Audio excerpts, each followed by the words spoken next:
We're hearing for the first time from the sister of the man who's accused of murdering his own father. Police say Stephen Kersner was stabbed in the neck and beaten inside his North Providence home back in April. 36-year-old Dane Kersner is facing a murder charge and is being held behind bars. But his sister Shayna says her brother is not to blame. 12 News reporter Amanda Pitts has more on how she's remembering her father and how she says the state failed her brother. I still just can't believe this is real. I can't believe this is reality. Shayna Woodland is still in shock from the April day when she says her brother Dane walked 3.5 hours from East Providence to their father's house in North Providence, where he allegedly stabbed Stephen Kersner in the neck and beat him over the head with a brick. My brother is not a monster. Schizophrenia is.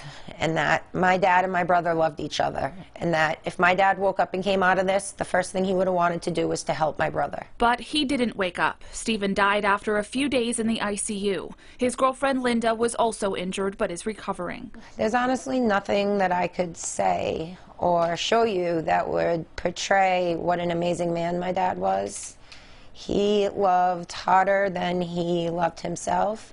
And he loved Dane, even when his schizophrenia made him turn on his dad. Most recently in January, Stephen had to get a restraining order. My dad's been trying to get him help for about 15 years. Each time it was the same thing. The police would come, the ambulance would come, they'd release him on meds, he'd stop taking the meds. Shayna doesn't blame her brother. She blames the state's mental health system. The ball was dropped somewhere.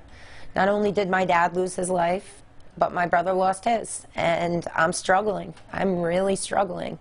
Shayna says Dane was hospitalized in the fall, but from there, he didn't get the help he needed. She claims his case wasn't taken seriously because he wasn't considered a danger. Well, obviously this was an immediate danger. My dad is gone. He beat him to death, hit him upwards of 50 times with a brick. I mean, my dad was unrecognizable. Dane, she says, because of his mental illness, still has no idea what he's done. For now, Shayna, a wife and mother to 2 young kids, is just taking her pain day by day. Just trying to still be the best mom to my kids that I can. Big family hug? Family hug. Yeah. That's what my dad wanted. He wanted me to be happy, but I'm finding it really hard right now. Dane's next court date is in September. Shayna said she'll be helping her brother every step of the way, just as her dad would have. I'm Amanda Pitts, 12 News.